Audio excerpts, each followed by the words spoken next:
Boom. Boom, and we're on.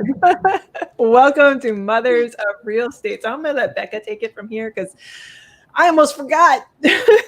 She would never forget us. I would never forget. Welcome, viewers. We hope you've got your coffee. We here at the Moms of Real Estate, this podcast, this live is based on 4 foundational pillars: motherhood, mental health, money, and marriage.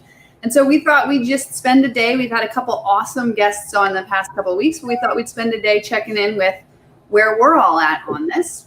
And I think, following Michelle last week and her Smarty Cat, was that just last week? No, that was Nina was last week. But we'll start with motherhood here. So, Stephanie Betters, give us your motherhood update. Sorry, you just took a drink. No, it's okay. Oh my gosh. So my motherhood update isn't really pretty. I'm going to just be real right now. So we've been doing the homeschool thing. This is the second week of homeschool and it's hybrid. So they go to school all day Monday. That's our cohort is 1 day a week and our day assigned day is Monday and the rest is virtual. And the kids have, Zoom meetings during the day and they all start at different times and they all have a different schedule. They all have different lunches, even lunch breaks. So it's been a challenge. It's like really been difficult to manage it all. The kids are doing better than I thought though. Like they're doing better with it. But from a motherhood standpoint, like just getting the basics done, like breakfast, lunch and dinner, it's been kind of hard. But there's been some nice moments of like motivation and encouragement in there too. So it's nice. I do enjoy being part of their education and encouraging them to like do hard stuff. And that's, I really do enjoy that part, but the scheduling part of motherhood right now is it just feels impossible. So I took a huge takeaway for last week for me with Nina was about how much to schedule in your day. And I like to, I'm pretty much a martyr to this at this point, but I like to be very productive and I like to pack my day and like do all the things. And I can do so much at once. But what she was talking about last week was, only book 50% of your time. And that has been like so true this week. And I've been thinking about her every day. Nina, you are on my mind and in my planner every day because I was like, I can't book that. I am at 50% capacity. And I have found just a little morsel of peace from that. So. It's interesting because that just made me realize that the schools, they schedule things based on like the capacity of their facilities. It's like the lunchroom. That's a perfect example of staggered lunches. And this blended program, they still have to stagger the lunches, but the reality is that it's a schedule crusher. Dang, didn't think of that. It is. All right, Keely. Well, I was going to say to the lunches, again, with the forgetting about things. I almost forgot the kids. Like I brought them because I have a schedule and I follow the schedule pretty much to a T. It was 11 o'clock. So I bring them upstairs, get them settled for 15 minutes, let them watch some YouTube, the kids programming. They get that for a little time. They watch it for a little bit. And then I put the little guys to sleep while the other guys rest. And then they get more screen time if they don't fall asleep. And I was like, wait, why am I did not give them lunch. So I run downstairs. They're like, "Oh, where are you going?" I'm like, "I'm just gonna peanut butter sandwiches, cut up fruit, and put it on a platter. Here, you're having a picnic in your room today." Dude, that would never fly in my house. My kids are every freaking 10 minutes. I'm hungry. Can I have a snack? I don't usually they say something, but they said nothing. Maybe they were just having so much fun this morning. I don't know because they were like they figured out this game, and this is mom parenting 101. They're playing superheroes. So my son Luke wants to be a supervillain, and the other two are the superheroes, and they're running at each other, flinging. Because we just had art time, but they're like flinging construction paper at each other and like hitting each other with the construction paper. I was like, just stay away from the eyes, and you're having fun, so go do. Yeah, that's motherhood in a nutshell right now. I'm letting my kids hit each other with construction paper, but they're being constructive and they're learning as long as they're calm and quiet. Yeah. I mean, So- this is good because we get the struggle. Stephanie's in this new scheduling, and then a motherhood is not always a challenge, and it's not always high. Some days you're just rocking through the mid range, right? I didn't say it wasn't a challenge. That's just the craziness. It's like we're at the height. So I'm going to be real with you, ladies. A couple of days ago, I text you all, and I was like, gratitude 10. Now I need it. And then I was like, they're taking too long. 5 seconds later, like, I'm just going to make a video. Made a video. I'm grateful for all these things, and I was like, okay, I feel so much better. And then all of you said your gratefulness is, I mean, Melissa, with your, I think the highlight was when you talked about your scrunchie and your kimono. I was like, yes.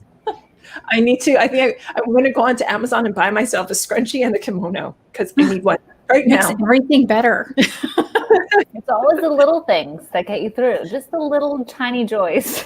It's the tiny joys. And the thing is, like Becca, what you were saying, it's not always going to be easy.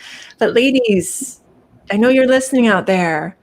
Find your group of women right now. If you're having a time, text us, comment on this and say gratitude 10, and we will give you our 10 most grateful things in this moment and help you pull yourself out of whatever rut you're in. Find somebody that you can tell, I need your help right now. And it wasn't even those words. It's just like gratitude 10 instead of asking for help, because we all have trouble with that. I said gratitude 10, and you guys helped me so much, so thank you. Yeah, you didn't respond after. I was like, did it help? Are you better? So I'm glad to hear that it helped. I liked it. I thought it was great. Yeah, it definitely helped. So thank you. Can I ask what caused you to get to that point in your day? What was going on right before you sent that message? It was a culmination of things, like it usually is. Like, okay, I'm good. I'm doing it. I'm doing all the things. Keep still doing all the things. Wait, what? Where am I now? What the? Okay, I need to breathe. I can't breathe. I dug myself into a hole in the ocean. So yeah, I was swimming without a life raft, and you ladies sent me a life raft. It wasn't anything bad, really. It was just one thing after another. Like maybe I watched the news, and then like the kids, the diapers, and it was everything. Homeschooling, getting prepared for that. I was just having a moment, and you guys definitely helped me. You ladies definitely helped me get out of that moment, because it was just the compiling. How Tony Robbins talks about piling on all things. I mean, even Nina talked about this last week, like filling your day with so much stuff. And and when you don't get done with all the stuff, and Stephanie, I know you probably get hit hard by this. When you don't get the stuff done, doesn't that just get you? I can't sleep. I can't function. I mean, you just can't. You can't. We'll save that for mental health. Yeah. Okay. We'll come back on. Melissa Johnson, give us your motherhood update. Ooh. Yeah. So kind of somewhere in between, still just trying to figure out. I think my big problem right now is just kind of like the routine part of everything, because my kids are doing completely at home learning right now. And so my son is like, can you help me? Can you watch me?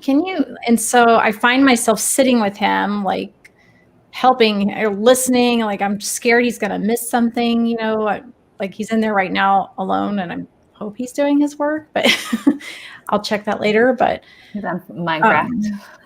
Yeah. I think he's playing Fortnite, actually. New season's out today. So, that was what got him out of bed this morning. So that was kind of no, but I mean, I think overall it's not been too bad. It's just like the thing that's hurting me right now is all the interruptions. It's like I know that if he was at school all day that I could work uninterrupted, but with him being home and the way the class schedule is set up, it's really weird because they're doing, I'm probably going to butcher this, but it's like synchronous and asynchronous learning or something. Yeah. So it's like the teacher's teaching live on Zoom for certain classes. And then they have time where they go into this seesaw program thing where they do the assignments on their own. but like the assignments literally take like 5 or 10 minutes. And so then he's got like 40 minutes where he's just sitting there and it's like, I don't know what to do with you right now. So it's like, we're both having our concentration broken all day long, because he's got to be in class at 7:45 and then he's got to be in class till 9. And then there's a break. And then it's like at 10 and then 10:30 and then specials and that, PE, and he's like rollerblading around the house, for PE. He's also wearing a bar t-shirt today and like no pants. So I feel like I love it. It's so real. I didn't even think about it this morning so we do this thing, like he took a shower last night and my kids hate wearing pants. Like we're in like no pants family. Like we just hate it. But that's just being real. Are you wearing pants right now? I'm wearing pants. Yeah. Okay. Yeah. Don't ask me that later though. But seriously, like, my daughter, like she'll wear a cute top and stuff. And she's like wrapped up in a blanket roaming around the house all day. And so last night he took a shower and then he didn't want to put pajamas on. So he's like, can I be a wizard? So that means he wears like one of my t-shirts. It's too long for him. So it's kind of like a dress. And he roams around like that. Well, he never decided, he didn't get dressed this morning. And so I popped in on him on his call and was like, oh crap, he's wearing a shirt. It says Temple Bar, from Ireland. Again, like no pants. Like, dress code is lax in the Johnson homeschool. Yeah. He just went yesterday too. So yeah, it's funny because all the things you're saying, so we haven't started school yet. We don't start till the 8th. So this is like we have 2 more weeks kind of summer. And I'm feeling that change of seasons where you're like, did I do all the summery things? Did we make the most of it? Along with, I'm not thinking about school, but I am now. You guys put some good thoughts in my head about the interruptions and the disruptions, even with just this summer, like it's really hard to get into a rhythm. So I did the same thing. One of my goals on Monday was to look at my schedule and make sure it was at 50% scheduled or less. So it's been helpful. My kids, this is my motherhood win for the week, and I just want to celebrate it. My 12-year-old wanted an iPad for her birthday in July, and I said, well, we'll put it out. It's like $400. She wanted the stylus and the iPad. So we'll put it out, however much money you get, and then she got like $300. So I said, what are you going to do to earn the remaining $100? And she said, I know, I'm going to make flyers. I'm going to put them in the neighbors' mailboxes and I will do chores. So she's been like dog walking and like mother's helper and thanks, Nina. And she made her money and she bought her iPad this week. And then the offshoot has been that she's been so busy that her sisters, the younger sisters, have started helping with some of the chores, like walking the neighbor's dog, letting them out. So they made a little money. So yesterday they're like, we have $15. Like, can we go get some ice cream? And I thought, for sure. It was a beautiful day. We went out, we got some ice cream. So there's all this like heaviness happening in the world, but it was this moment of, okay, this is what parenting is about, right? This is a milestone of raising productive, good children, and we're going to celebrate it. So I'm happy with my motherhood thing. All right, moving on. Money and business. We're the moms of real estate. We spend a lot of time, I think, talking about our other pillars. So it'll be cool to do a catch up here of what's going on in the money world and in the business world. Peely, you're first. You are muted. I do that so I don't like make those kind of noises while everybody else is speaking.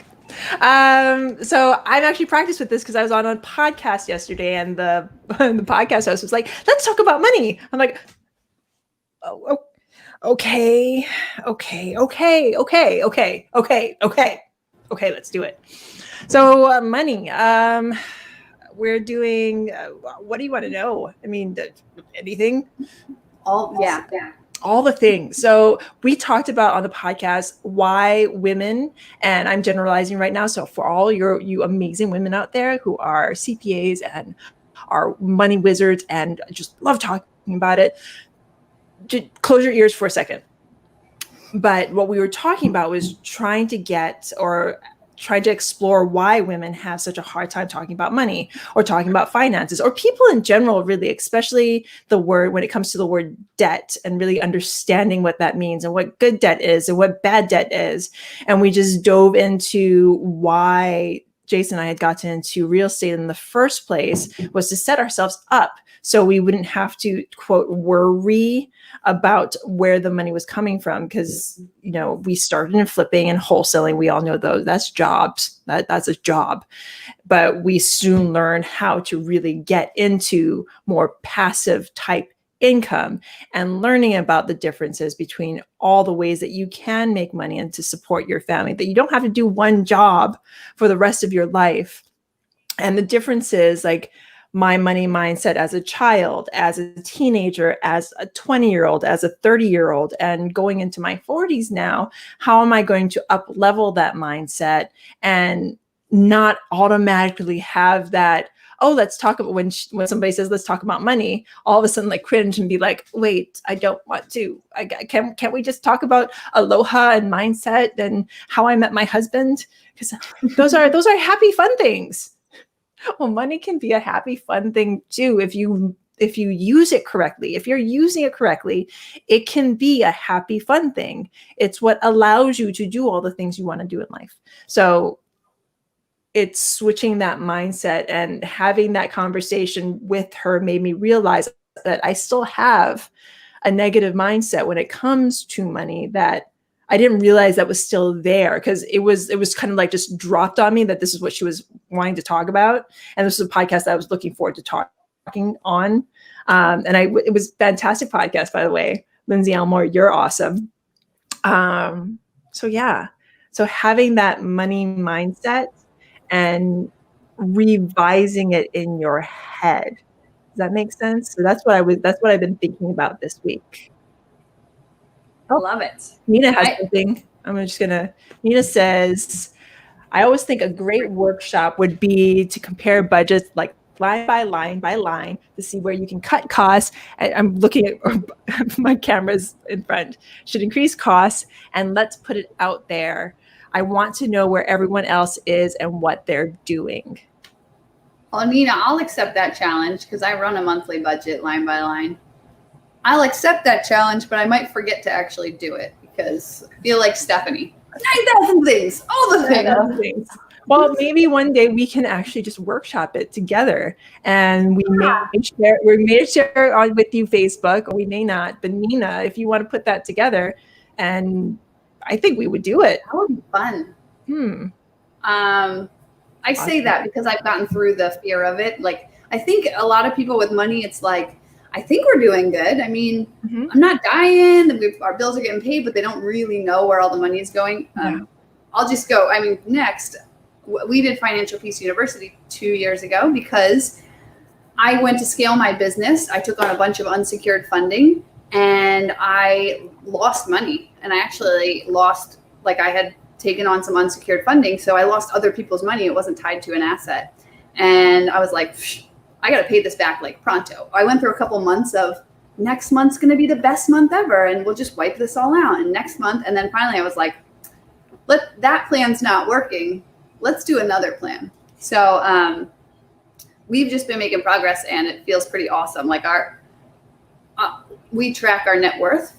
We do a personal financial statement every month, and we look at our retirement, our assets, our liabilities. And then my husband runs his own company, so that's kind of its own separate, his valuation, his like paper money. And retirement's been going crazy. We've been paying down liabilities, not just business debt, but also like car loans and credit cards and all that stuff. And I think this year we've had like a 100K net worth bump in the past 5 months, and that's not including Matt's business. So I'm feeling good only because, listen, this isn't like a 6-month journey for us. This is a 10-year journey that we started last year. And I said, in 10 years, I want all of our debt paid off. Business debt, cars, credit cards, but our primary mortgage too. And I remember sitting in Financial Peace University, and they talked about being on this, people have this 30-year mindset with mortgages, and they always have to work. And this is like, there are two different distinct philosophies on money, right? There's the Mr. Money Mustache pay it all down, or the sales, I'll just make more money. I want to start with the Mr. Money Mustache, and then we can always make more money. And it's great if we do both. So I just love the idea that in 10 years, we could be so debt free. We have rentals. We're working. I also want to pay off my rentals, like take all the cash flow from them and put it into the principal pay down on the loans. So there's a good potential that in 10 years, things look epic, but it's like a month over month journey. And you got to start. To Nina's point, you got to start by knowing where the money is. That's where I'm at. And then Matt sells his company and we're bajillionaires. And we buy a lake house and you can all come visit every summer. What are you talking visit? We're going to come live with you. You can come live there. Okay, I'm thinking adoption. We will hire someone to run a school so our schedules won't be disrupted at the lake house. That's where I'm at. Melissa Johnson, you want to give us your money update? Money? Anybody got some extra? That's actually a big stressor for me right now, I think. I feel like I've worried more about money in the past 6 months than I have in the past 6 years. So that's kind of a pain point for me right now, actually. Not that things are bad, but like things are slow. And I mean, I do have reserves and, you know, I'm taking action to do some more revenue generating sort of things. But I think it's, you know, like just having gone through a lot in the last few months. You're muted, Becca. I don't know what you're saying. I was yelling at my daughter for coming in. It's like, are you saying something to me? Some words of wisdom? That's what I was waiting for. No, but I've been there, Melissa, not too long ago. So I think the first step is doing exactly what Nina said and like taking a razor blade to your expenses. Oh yeah. And that's kind of where I'm at right now. So I'm just like reevaluating everything, you know, if I need to sell some properties or move some stuff around just so that, you know, because I'm kind of transitioning business wise too. So with not focusing so much on house flipping, like there's that, there's a lag, you know, between starting something new and revenue coming in from that.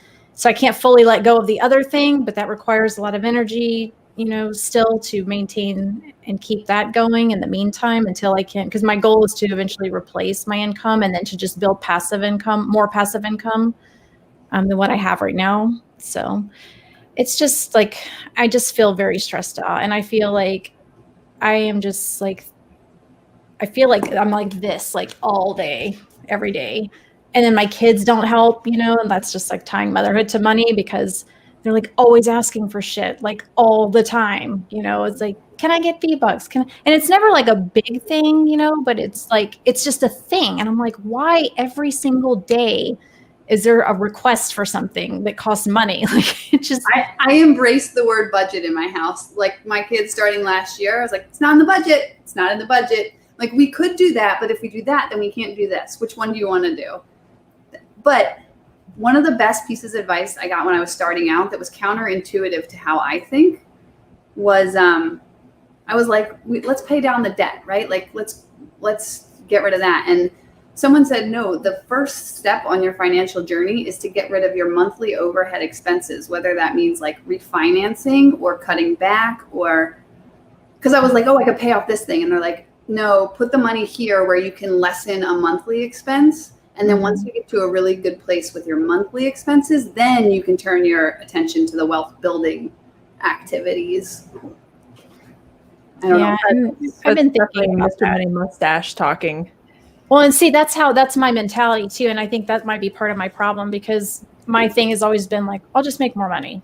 I'll just make more money, you know, but like I haven't been making more money. So that's you've also been through like a huge event, like a financial event with, you know, a divorce. I mean, there you go. Like that's a huge, you know, tidal wave that comes in and divides assets and divides net worth and all this stuff, you know. So so it's kind of like dealing with the fallout of all that. And it's like, okay, where am I now? Because my financial picture looks much different than it did before. Oh, we know you're not wearing hold on. He's going to interrupt. So now he's got to come on to. Hi. Look, here's Hi.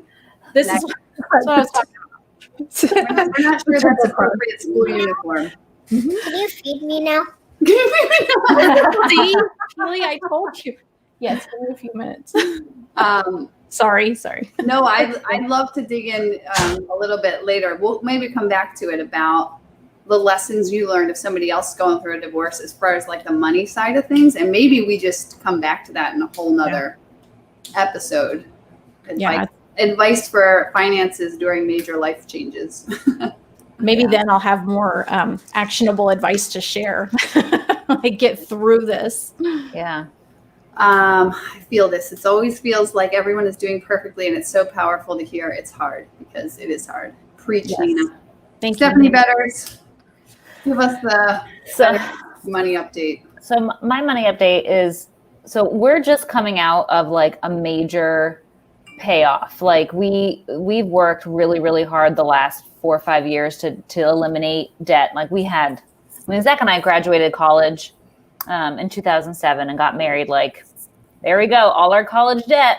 And then we went to grad school and had more debt. So I talked a little bit before, a couple of podcasts ago about overcoming, massive debt. And we had like over $200,000 worth of student loans. Then we each had 2 cars because we had leased during grad school and stuff. So we could, have a low payment. That was the thing, right? Like it was always based on payment, and leases had smaller payments. But then when the lease is up, you got to do something again. So perpetual. So we bought cars, minivan. A new minivan isn't cheap. Mm-hmm. But anyway, so we got our real estate business in a place where we took that profit and we paid stuff off. So in the meantime of all that development, it really didn't feel like we were making any money because all the money that came in just went and paid crap off that we already had.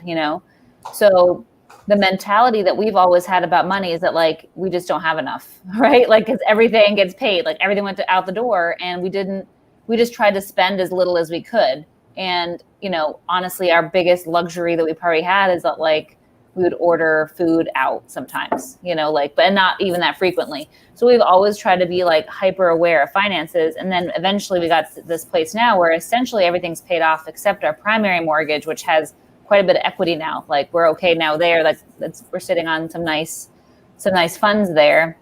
So now for us, the transition forward is okay. Now our bank account is better than it's ever been because we have a very little overhead. We have a very affordable mortgage payment. We live below our means in that sense. And now we're trying to figure out how to move to the next stage.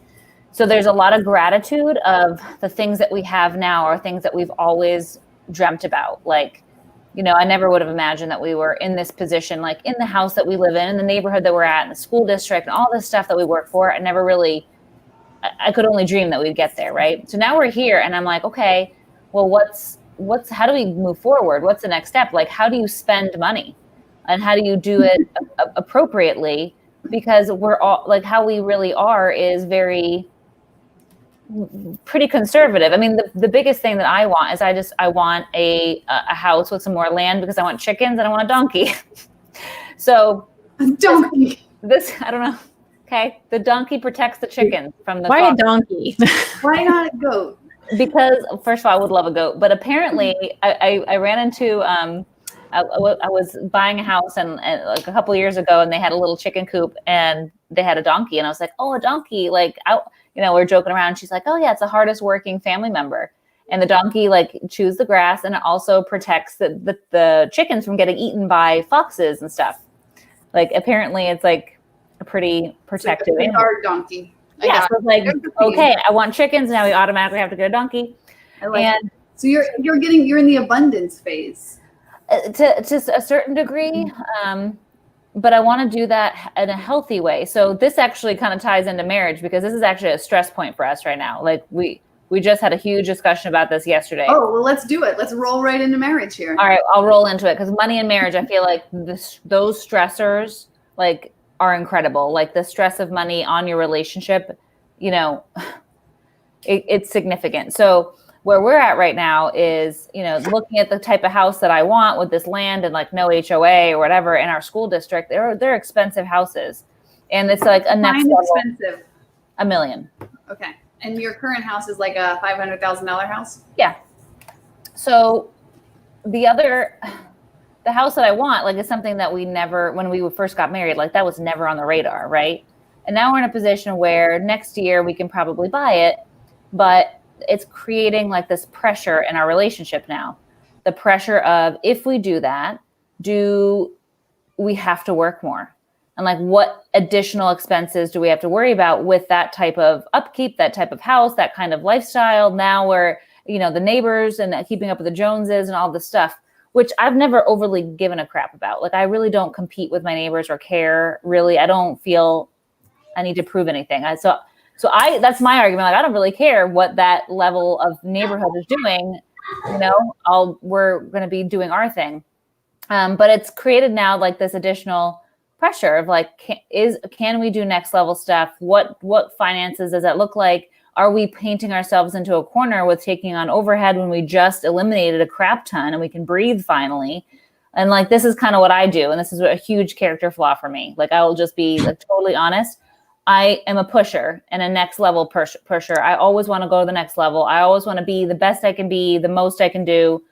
And I don't know how to relax. I don't know how to sit back and be like, oh, we made it, So, or we got to where we thought we'd get and then just stay there. Because I'm like, in my mind, I'm like, I'm 34 years old. And is this it? Like, do I stop here? What do I just maintain now? What do I do? Maybe instead of buying a house, go to therapy for a year and then see if you still want the $1 million house. It's not just because I want to say I have $1 million house. I really just want a house with a guest room in it. Back when you've been in my house, like, you have to sleep in my kids' room, and I want some land. And that just happens to be super expensive with where I freaking am.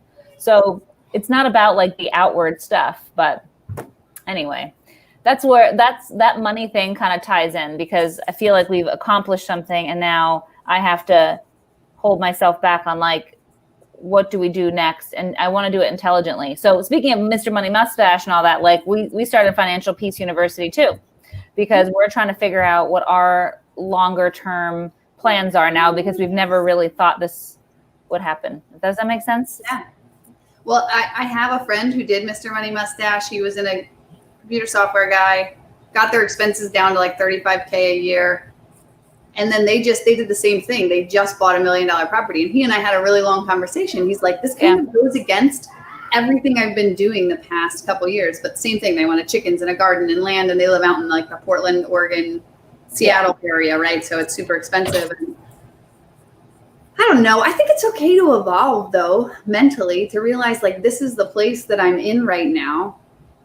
And then say, the interesting thing you touched on was I never used to be this person when we got married, and like how in marriage we hold each other to these. That's not the person I married. You didn't want this at 18. You're like, yeah, but I'm 34. Like, lived a whole lot since then. That's the hard thing, right? I mean, literally, I met Zach when I was 19. I've been with him my entire adult life, and you can't always project what you want or where you're going to be. And I don't want to sound like I'm materialistic, because I really am I like to say I'm medium maintenance. Like, I don't need much. I like a new shirt every once in a while from Target, but I don't know. I just don't, I think that different stages in your financial journey kind of change. I don't know, it just kind of changes the way you think of things. Like, we were just poor college kids and we had all these dreams and chipped away at what feels like forever. Like, we've been married 13 years. So it's just a different like level of management, which is kind of interesting to sort through. And I don't want to make a mistake. I don't want to get myself in that same situation where we have just huge overhead that we have to work 1 million hours and we can't vacation and we can't do these things. And then that pressure of having to earn, that is what, then leans against the relationship, Oh, we're definitely coming back to this in like 3 or 6 months to find out how this resolves. Peely, I was going to marriage update.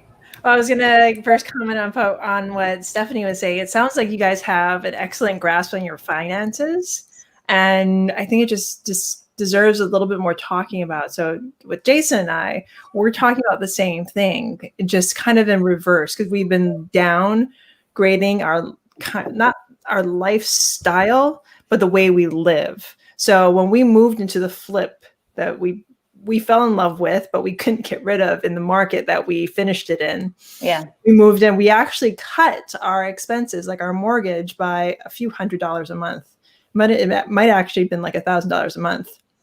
So there was that. And then like it's a smaller house, still a great neighborhood, still in the same school district.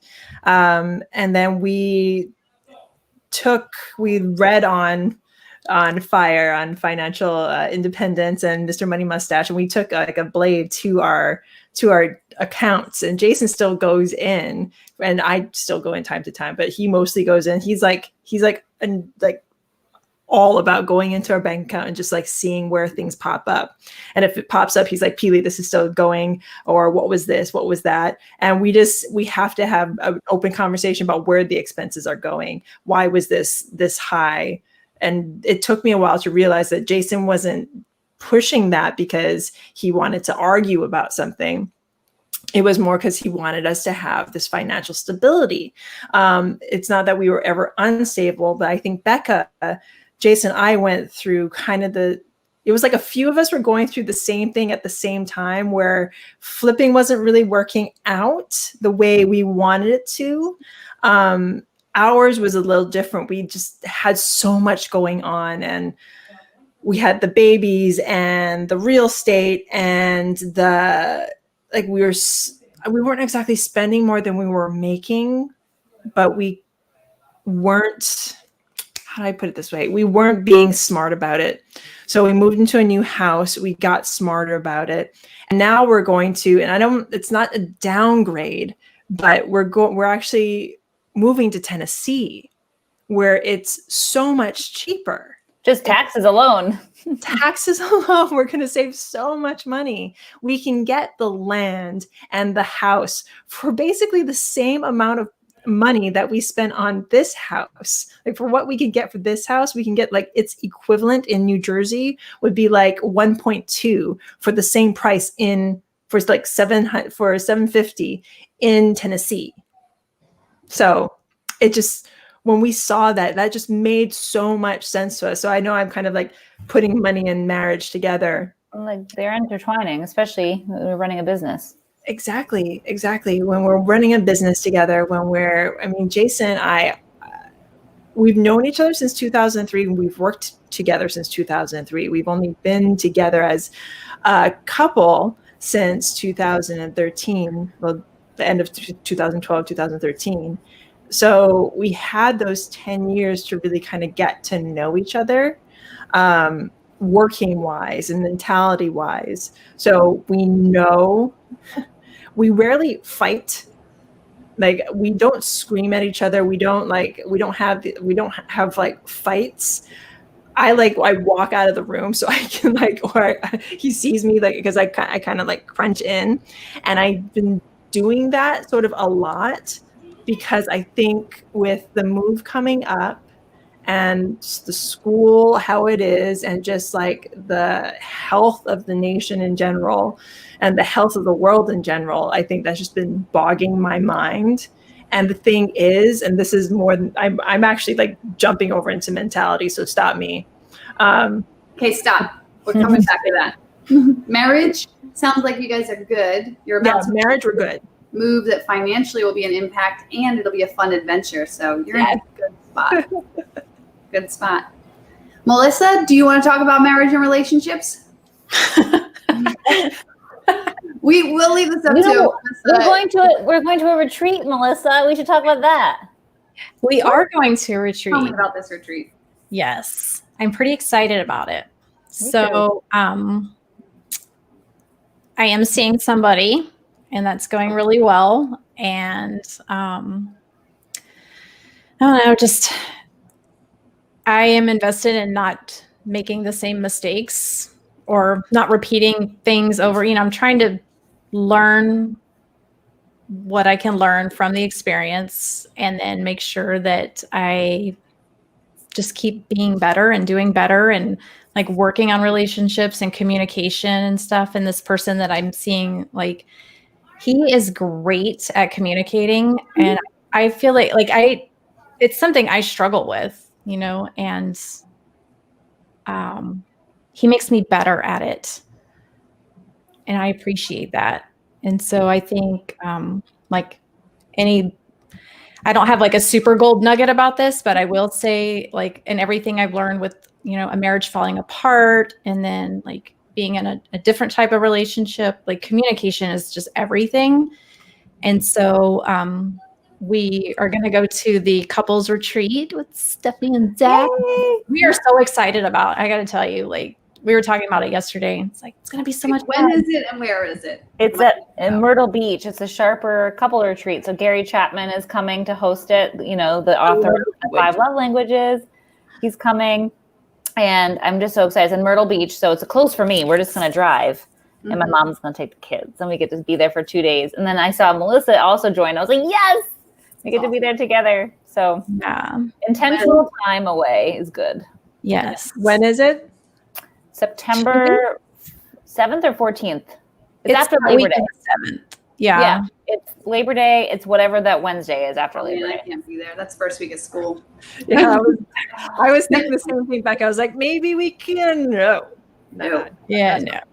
I'm excited though, because it's like, we talked about when it came up, and I was thinking like this would be a good thing. Like, we should probably do this just to, like set a good foundation. It's just like anything else. Like we need a good foundation, and I like we've been doing some counseling and we talk a lot, and now we're going to do this retreat and everything. So we're really making an effort, both of us.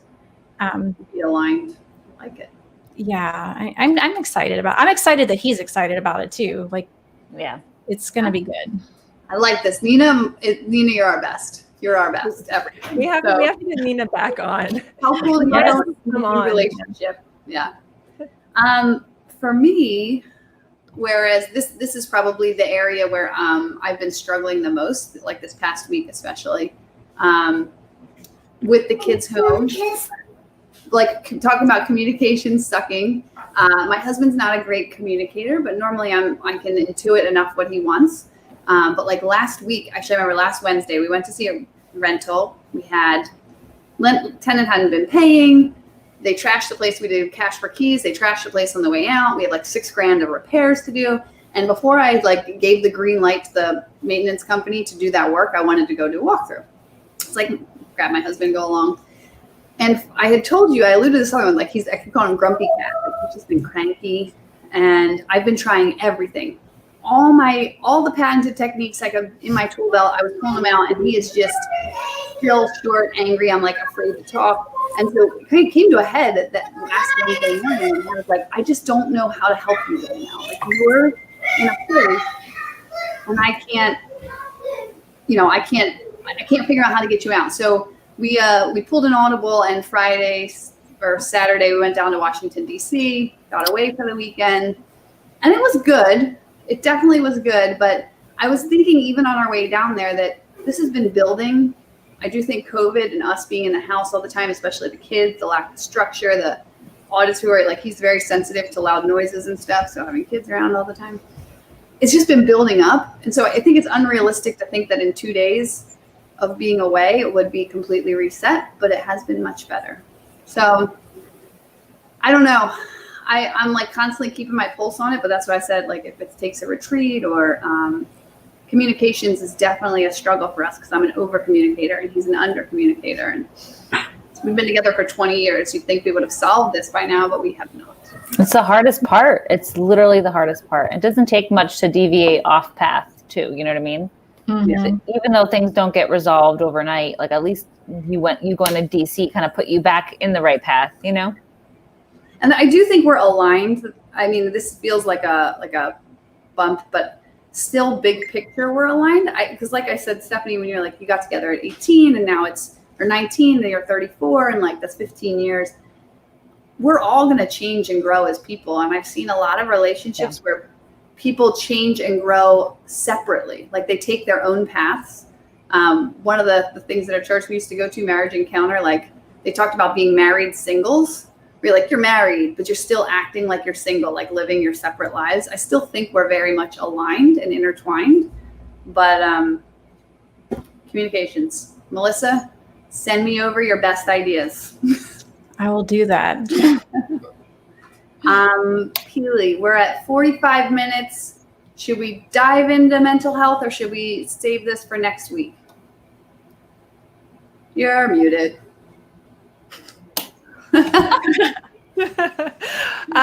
You know what? Why don't we say a quick word each about mental health and then table it for next time? Because I think this is something we can dive into. Maybe invite somebody on that can really dive into each of our brains, because I think we all need a little bit of help. Well, we always need a little bit of help all the time. One word to describe where your mental health is today? Where my mental health is today? My mental health is at the beach. At the beach. It's not here. It's gone. Taking a vacation. I had a great. I'm just gonna say one more thing. We went to the beach this past week, and it was fantastic and was much needed. And so, thank you to my amazing husband Jason for doing that. But yeah, my head's still there though. I love it. Melissa? Mental health. One word? No, you can have a whole phrase. I mean, it's difficult. You can say a phrase. I think it's okay. I've been doing a lot of self-awareness stuff lately. Trying not to get down in the struggle part of life. So just trying to be aware of that and making sure that I'm recognizing that and then doing something to overcome that or exploring that a little bit deeper. Like, why do I feel this way? Why am I feeling anxious? Why do I feel upset? And just really kind of sitting with it. And I think, Stephanie, you and I talked about that too the other day, just about kind of going deeper with the why, because sometimes the why is not actually what you think it's going to be. So if you just keep asking yourself, why do I feel this way? What triggered me? And like journaling about it too is really helpful. So mindful, maybe your word? Mindful. No, it's more like this. Like, I got sick of my own BS, like just being like this person that I'm not normally. And so I just decided, like, I'm done being that person. I need to work harder. So focused. Stephanie. Ooh, all right. It's a little vulnerable, but I'm a little bit sad. And I think that I'm in a place of sadness, not like depression type of sad, but I'm sad. And I think because I don't know the answer to some of these things that are roaming around my head. And I think these things just get better with long-term time, and just there's no quick solution. And I don't like that. I like to solve crap. So that's kind of what I'm working through, is dealing with the sadness of uncertainty. I think that's probably right. Sadness of uncertainty, and learning to kind of sit with that a little bit, and some coping mechanisms for me to deal with it. And there are always things that I don't want to do in the moment, like go for a run or just take a deep breath and turn off technology or something. Or talk about it, right? Because you don't want to do that. So that's kind of what I'm dealing with right now. And some days are better than others. It's always better when I'm with you guys. It's like my highlight of my week. It's always better when I do the things that I know make myself feel better. But just, dealing with uncertainty is really hard for me. I like it. At least it's not like fear, anxiety, sadness. Becca? How about you, Becca?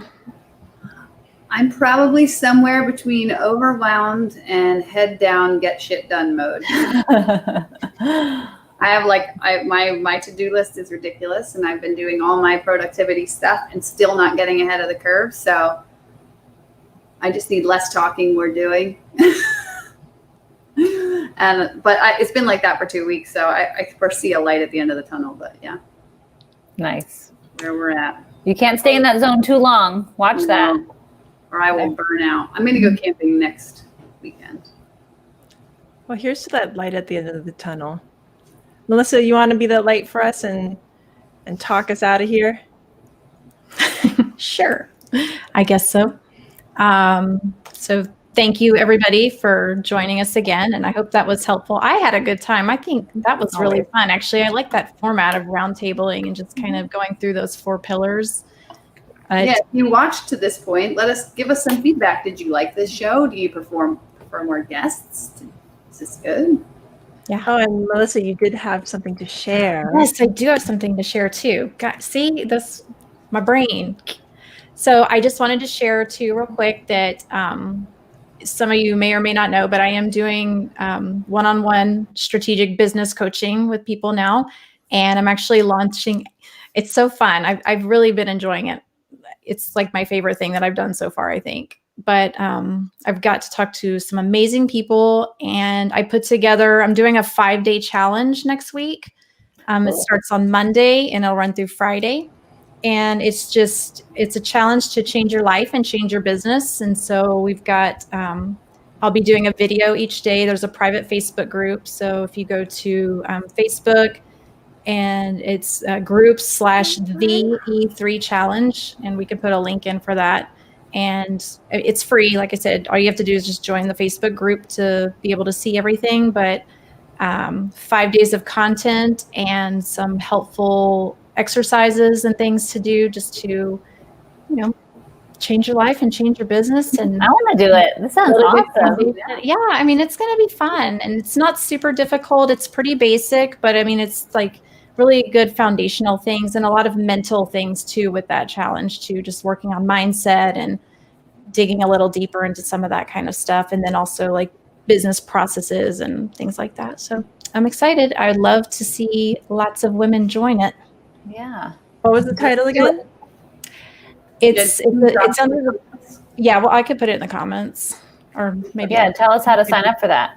Yeah, we'll put it in the comments on everybody's, but it's just a Facebook group. It's a private group, and it's the E3 challenge. The E3 challenge. Awesome. E3. Awesome.